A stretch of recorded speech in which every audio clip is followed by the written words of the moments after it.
नामे रुचि, नाम जपना और नाम में रुचि होना, यह बहुत बड़ी अंतराय की बात है। जिससे नाम जपते हैं हमारा कल्याण हो जाए, हमारे पाप नष्ट हो जाएं, दुख मिट जाए, बहुत अच्छा है, प्रशंसनीय है। इसी भाव से चलो, तुम्हारा मंगल हो जाएगा।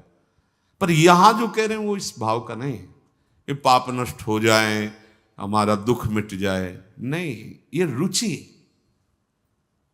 जैसे बहुत कई दिनों का प्यासा व्यक्ति हो तो उसकी पानी में रुचि प्रकट हो जाती है, अब उसे रबड़ी दो तो अच्छा नहीं लगेगा, पानी। ऐसे हमारी रुचि नाम में हो। कब जानेंगे नाम में रुचि? देवर्षि नारद जी, तदर्पिता अखिलाचारिता तद्स्मरणेन परम व्याकुल ते।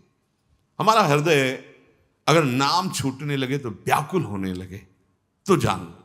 गोस्वामी श्री तुलसीदास जी दोहावली में कहते हैं, तुलसी प्रीति प्रतीति सो राम नाम जप जाग, किए होई विधि दाहिनो, देई अभाग्य ही भाग।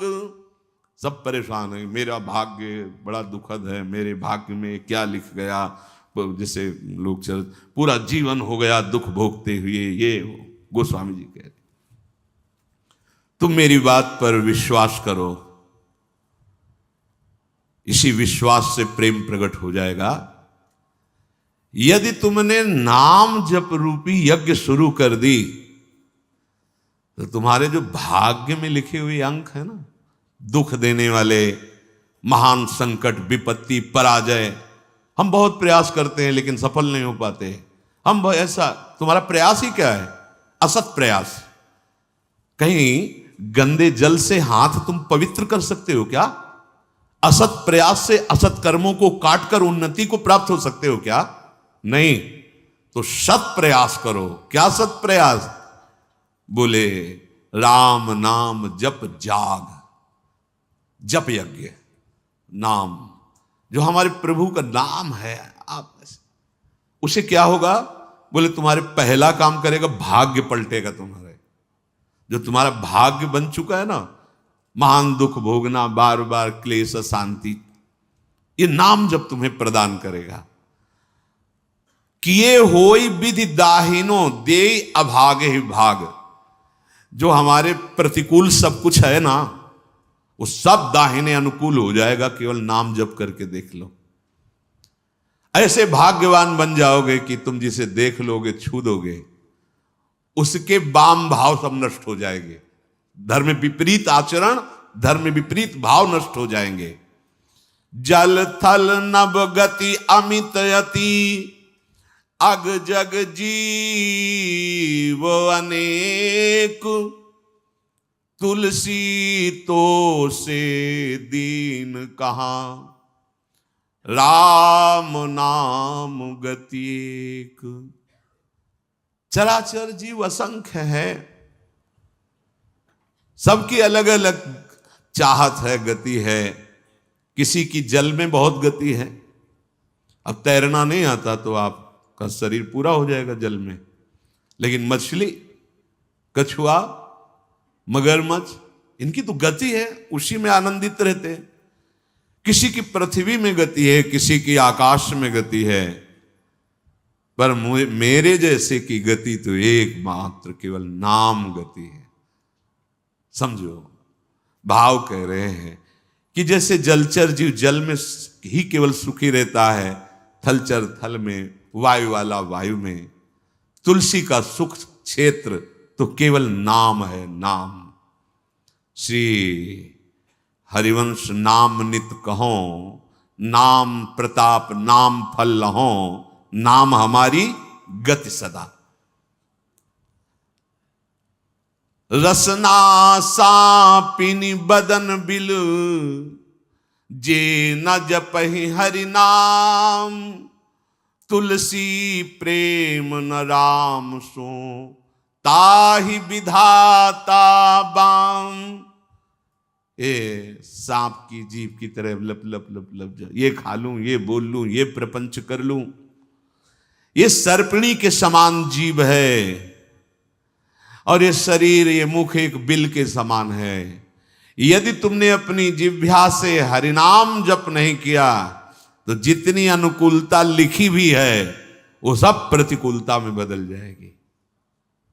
आपको लगेगा कि ये कैसी बात, नाम न जपे तो हमारे भाग्य से जो अनुकूलता लिखी वो भी प्रतिकूलता हो जाए। हाँ, हो जाएगी। भगवत विमुख की प्रत्येक अनुकूलता प्रतिकूलता से भी भयानक दुख देने वाली होती है और भगवत सन्मुख की प्रत्येक प्रतिकूलता करोड़ों अनुकूलताओं से भी बढ़कर सुख देने वाली होती है। पढ़ के प्रसंग देख लेना, श्रीमद् भागवत में समंतक मणि का प्रसंग, सत्यराजित का। भारी अनुकूलता समंतक मणि मिली और श्री कृष्ण से विमुख हैं तो दोनों भाई मारे गए और हाथ कुछ नहीं लगा। भारी अनुकूलता, भारी प्रतिकूलता में है यदि भगवत विमुख हो, तभी तो जिसको लगता है कि मैंने जीवन में बहुत कुछ प्राप्त किया, यश मान सम्मान प्रतिष्ठा रुपया पैसा, ये क्या है क्या है। जैसे स्वप्न में राजा बने जगे तो कुछ नहीं, ऐसे ही जिस समय अंतिम समय आएगा उस समय तुम्हारे होश ठिकाने होंगे पर तुम कुछ करने लायक नहीं होगे। इसलिए जो नाम जप नहीं कर रहे, मानो अपने जीवन को जितनी भी अनुकूलता सब प्रतिकूलता में बदल रहे हैं। ही फाटहु फूटहु नयन, कैसी अद्भुत भक्ति है, प्रीति है महापुरुषों के हृदय में। कह रहे ही फाटहु फूटहु नयन, जरौ सुतन के ही काम, द्रवहि स्रवहि पुल कै नहीं, तुलसी सुमिरत राम। फट जाए ऐसा हृदय जो प्रभु के नाम का स्मरण करते हुए आनंद नहीं आ रहा, रोमांच नहीं हो रहा। प्रभु की नाम महिमा, प्रभु का रूप, प्रभु की लीला सुनकर तुम्हारा हृदय आनंदित नहीं, फट जाना चाहिए हृदय। किस काम का? फूटहु नयन, फूट जाए नेत्र ऐसे जिनसे भगवान नाम लेकर के आंसू ना निकले। हम प्रभु की चर्चा सुने, अपने प्राणाधार प्रभु की बात करें और हमारी आंखें सूखी हों, कपोल भींगे ना, क्या जीवन। ही फाटहु फूटहु नयन, रसना कटो जो अनरटो, निरख यानी फुटो नयन। हे भूलो मत, जीवन की सार्थकता राम ही सुमिरत रणभिरत देत परत गुरु पाए, तुलसी जिनई न पुलक तनु ते जग जीवित जाए। यदि एकांत में बैठकर अपने प्रियालाल का स्मरण करते हुए पुलकावली नहीं आती, जैसे काम ही नारी प्यार जिम लोभी जिम प्रिय दाम।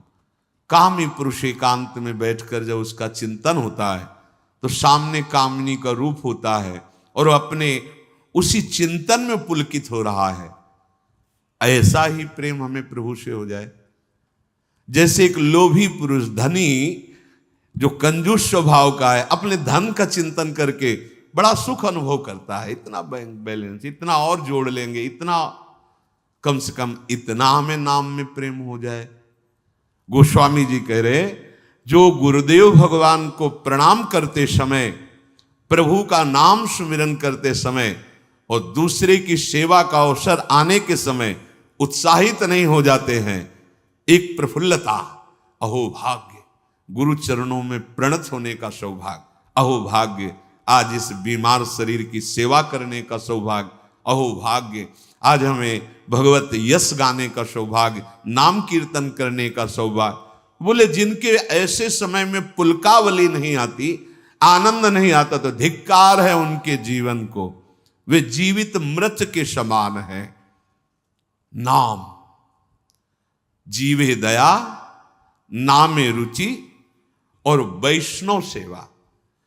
ये जो वैष्णव सेवा है, इसको हम इस भाव में ले लेते हैं कि खिला पिला दिया या वस्त्र दे दिया तो ये वैष्णव सेवा हो गई। ये एक बाह्य सेवा का अंग है, इसे पूर्ण सेवा नहीं कहते।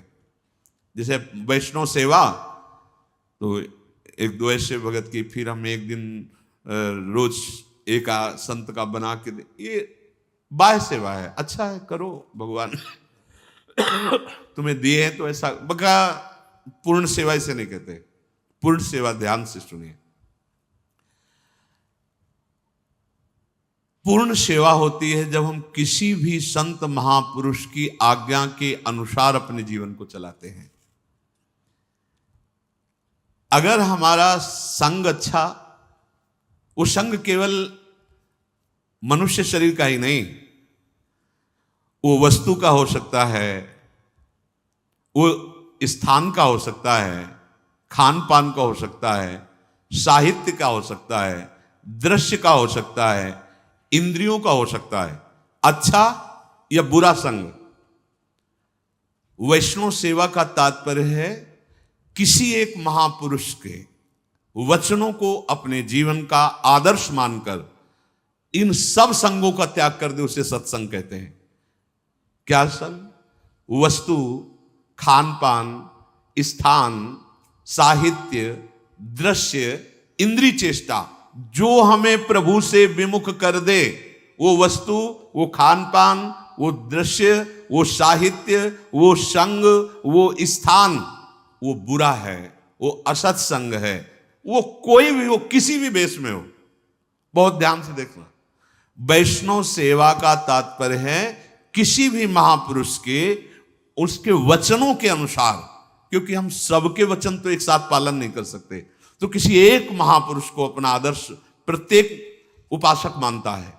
एक जीवन में आदर्श महापुरुष होते हैं। जैसे सन्यास मार्ग में चले तो पूज्यपाद सिउड़िया बाबा जी, सबकी सुनना है, पर साथ में जैसे औषधि रखी जाती है, ऐसे पूज्यपाद उड़िया बाबा के उपदेश नामक ग्रंथ जीवन में साथ रहा है।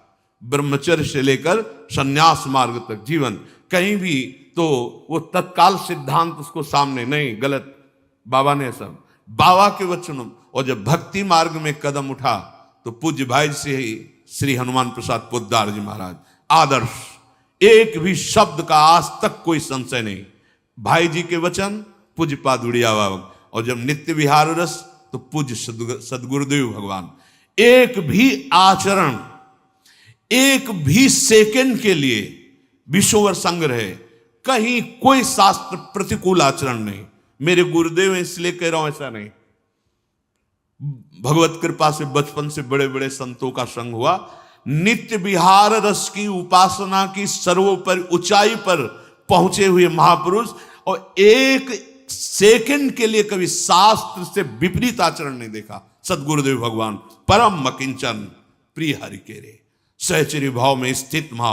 तो कोई न कोई महापुरुष अपने जीवन का आदर्श होता है। सबसे बड़ी वैष्णव सेवा किसी भी महापुरुष को अपने जीवन का आदर्श बनाकर उनकी आज्ञा के अनुसार चलना। इस कसौटी पर कस के देखिए या तब वैष्णव सेवा मानी जाएगी। कोई भी स्थान, खान पान, साहित्य, दृश्य, इंद्रियों की चेष्टा, जो मुझे किसी भी आदर्श जिसको हमने माना महापुरुष उसके विपरीत ले जाए, वो सबको संग, चाहे वो वस्तु, व्यक्ति, स्थान, ग्रंथ, पंथ, कुछ भी हो, जो आदेश मिला है गुरुजनों उसके अनुसार। जिस वस्तु के सेवन से, जिस व्यक्ति के संग से, जिसके पढ़ने से, जिसके देखने से, जिससे व्यवहार करने से हमें प्रभु की याद बढ़ रही है और अपने आदर्श महापुरुष की आज्ञा पालन हो रही है, बस ये हमारा सत्संग हो रहा है, ये हमारा साधु संग हो रहा है। तुलसी सो सब भांति परम हित, पूज्य प्राण ते प्यारो, जासो होए स्नेह राम पद, ये तो मतो हमारो। मीरा जी के लिए ये गोस्वामी जी, तुलसीदास जी ने बहुत ध्यान देने योग्य बात है। तुलसी सो वो वस्तु, वो व्यक्ति, वो स्थान, वो दृश्य, वो साहित्य, वो संग, वो व्यवहार। तुलसी सो सब भांति परम हित, पूज्य प्राण ते प्यारो, जासो होए स्नेह राम पद। ये तो बतो जिस वस्तु के सेवन से, जिसके संग से, जिसके पठन से हमें प्रभु से प्यार हो जाए, स्नेह राम पद ए तो यही सबसे बड़ा संग। हम कुसंग का मतलब केवल व्यक्ति का संग समझते हैं, नहीं नहीं, हर वस्तु, व्यक्ति, स्थान, वो जिसके संग से हमारे प्रभु प्रीति छूटे, प्रभु का स्मरण छूटे, हमारे गुरुजनों का आदर्श छूटे, जो हमें आज्ञा करी, वो कुसंग है, उसका सर्वतो भाव त्याग कर देना चाहिए। यदि बड़े से बड़ा अपमान, बहुत ध्यान देना, बहुत अमृतमयी बात है, बड़े से बड़ा अपमान, बड़े से बड़ा दुख तुम्हें भगवान की याद में डुबो दिया, तो धन्य है वो अपमान और धन्य है वो दुख, और धिक्कार है उस सम्मान और सुख को जिसने भगवान की विस्मृति करा दी। बात पकड़ो।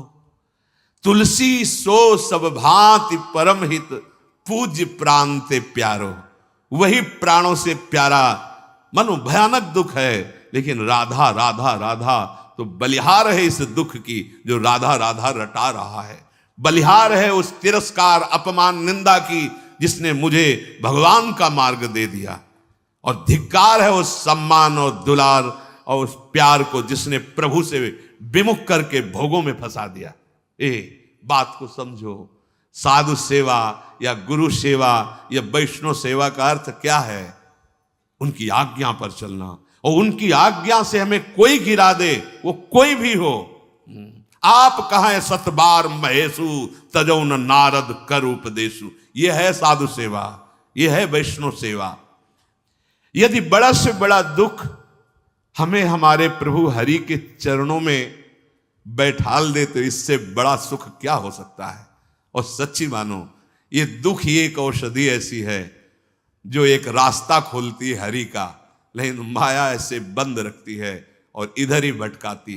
जब हर जगह ठोकर मिलती है, तब उसे अपने उस यार की याद आती, कोई है जो अहतुकी प्यार करने वाला है। तो कौन है? वो हरि है, वो कृष्ण है। देख लो, जब चिंतामणि की ठोकर लगी तो बिल्व मंगलाचार्य बन गए।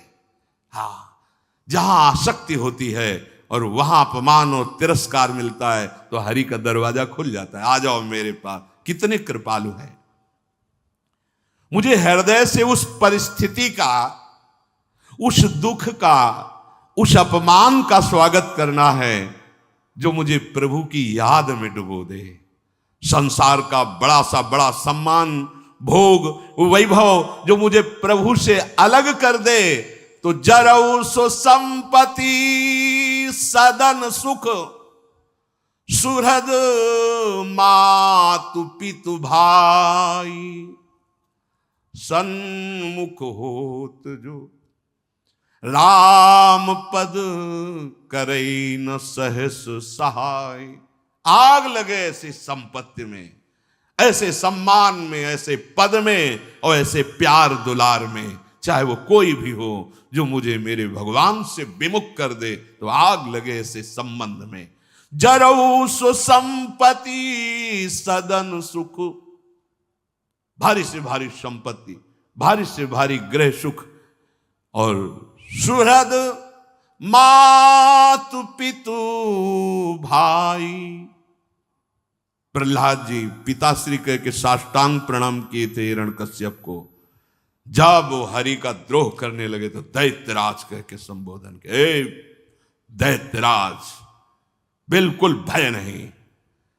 और चरणों में मस्तक रखने वाले भरत जी ने उन्हीं माता कैकेयी को जब देखा कि हमारे प्राणाराध्य भगवान राम के 14 वर्ष वनवास का वरदान मांगा और मुझे राज्य, तो कहा पापिनी आज के बाद तेरा मुख नहीं देखेंगे। प्रणाम करके पैर छूकर सभा में बैठते थे विभीषण जी।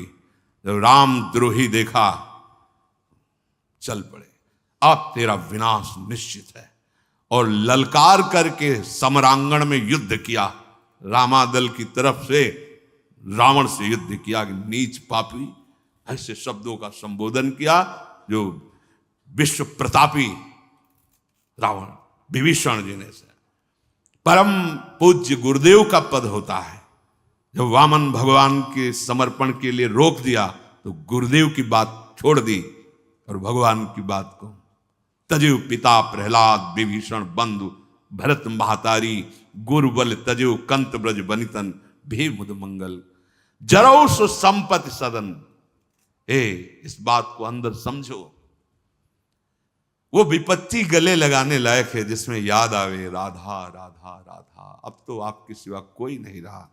बलिहारी है उस परिस्थिति की और उस विपत्ति की जिन्हें मुझे प्रियाजू का बना दिया, जिसने मुझे राधा नाम रटने का सौभाग्य प्रदान किया। और धिक्कार है उस सुख को, उस भोग को, उस पद को, उस सुहृद संबंधियों को जिनसे मैं भगवान से विमुख हो जाऊं, भगवत विस्मरण हो जाए, जो प्रभु से अलग कर दे।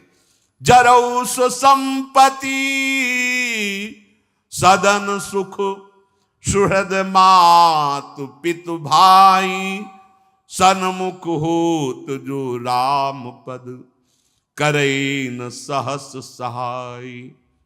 वो सब सुख आग लगाने लायक हैं जो हमें प्रभु से विमुख कर दे। इसलिए साधु संग या वैष्णव सेवा का स्वरूप यही कि हम उनकी आज्ञा के अनुसार अपने जीवन को इस कसौटी पर कसते रहें कि किस वस्तु व्यक्ति स्थान के संग से प्रभु का विस्मरण होता है, किस वस्तु व्यक्ति स्थान के संग से प्रभु का स्मरण होता है। जिससे विस्मरण होता है वो कुसंग और जिसमें स्मरण होता है उसे सत्संग। आज के सत्संग का सार, जैसे प्रिया प्रीतम का परस्पर कभी वियोग नहीं होता, प्रिया प्रीतम वृंदावन का वियोग नहीं होता, ऐसे ही हमारा कभी प्रिया प्रीतम और वृंदावन से वियोग नहीं हो सकता यदि हम किसी से द्वेष ना करें, किसी के दोषों का वर्णन न करें, क्योंकि पर दोष दर्शन पर निंदा यही हमें प्रभु से विमुख करती है। और सबसे जीवन का परम लाभ हम किसी महापुरुष के वचनों पे अपने जीवन को कसौटी पे रख ले। ये हृदय से देख लो, किसी एक महापुरुष को अपना आदर्श मान लो, फिर किसी की नहीं सुनना। उसके वचनों के अनुसार तो आप लक्ष्य तक पहुंच जाएंगे, क्योंकि विभिन्न भावों वाले जन हैं, सब सत्य हैं, सब सत्य भगवान की उपासना में है। एक भाव वाला सब दूसरे भाव का हो सकता है तुम्हें खंडन करता दिखाई दे। इसलिए सुने सबकी, किसी एक आदर्श महापुरुष को अपने जीवन का चरित्र नायक बनाकर उनकी आज्ञा के अनुसार चले। शेष चर्चा आगे। श्री राधा।